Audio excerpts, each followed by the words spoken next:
Wash, the night belonged to Davis Daniel, historic first start. What do you think overall? Overall, it was a historic night for Davis with Daniels. I gotta get his first name. I call his last name so much. But he was 22 out of 26 first pitch strikes, changed speeds, used all his pitches, moved the ball around. He told me at the end of the eighth he had more left, but that meant he would have to go 115 pitches to maybe try to get out of that game. And I wanted him to feel good about what he did. And so we went to Joyce to try to let the other team know that this game was done. His demeanor too. I mean, he worked so quickly. It looked like he barely broke a sweat out there. What did his demeanor say? He barely broke a sweat, but he did work fast and threw strikes and he changed speeds. That was the key right there. Kept the ball down, elevated the ball when he had to. He was in control the whole night.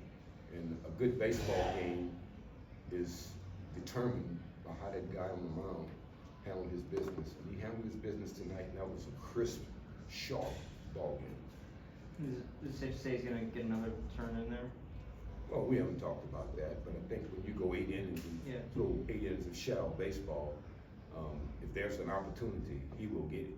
What was kind of the reports on him coming in? Because he's kind of been in this spot where he's gotten a couple chances at the big league level, but not really this kind of chance. I mean, what were you guys seeing? The reports were that he was throwing strikes, and that's all we needed to hear, that he was throwing strikes. And he certainly was on our radar.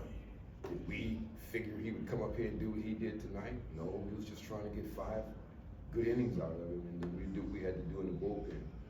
But he took it to 8. Outstanding.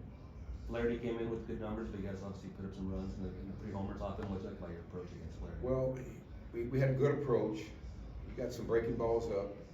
Tried to sneak a fastball by Sano with his first home run, and the other guy hit a breaking ball, and Calhoun hit a fastball. So we needed to do that against that guy, because if they would have gotten the lead first with his quality of pitching, you never know what might have happened. So we got out front first, and we kept the lead. Detroit got a pair of hits in the first, but he got out of it. Did you say anything, or did he say anything after the first, because it was shutdown? No, after the first, I just told him keep pitching. The rest was him. He went out there and did what he had to do. And again, it was outstanding. I don't think we could have scripted any better.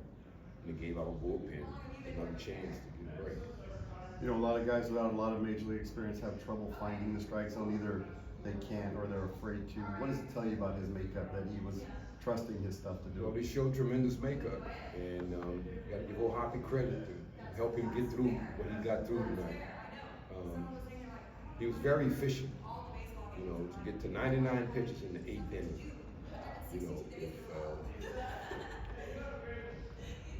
I just didn't think I needed to send him out there again. I wanted to shut that game off right there, and we did.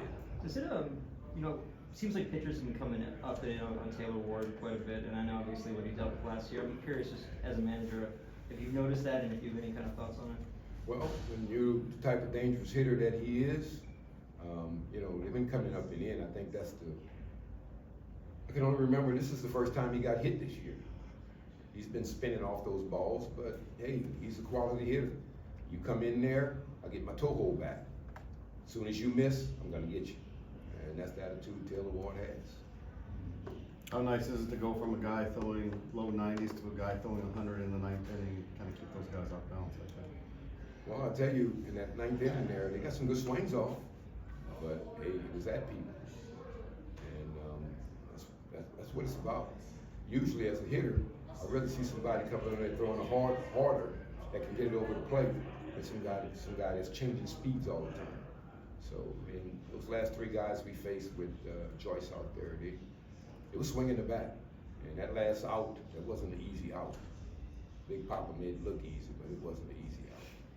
Rengifo moved into the AL lead in batting average and first homer in over a month. Just what's made him so consistent? His aggressiveness, and he has great bat-to-ball skill. I don't think there's any pitch that they can throw up that Rengifo think he can't hit. And when he swing at those pitches, he usually put them in play and find holes. told me in Tampa, when he wasn't playing a whole lot, that he know he can get up in there and do the job. And ever since then, he's really been doing the job. Your team has now won 5 out of their last 6 matchups here. Like, what have you loved over that stretch? I didn't hear you. Your team has won now 5 over the last 6 games. Like, what have you loved so much out of that stretch? Just been playing good baseball, been pitching well, been getting timely hitting, and been playing solid defense. And that's what it takes. If you can stay consistent on the mound, you can stay consistent picking the ball up when it's put in play, and you can get hits in a timely fashion, that's an ingredient for success. Thanks, Mark.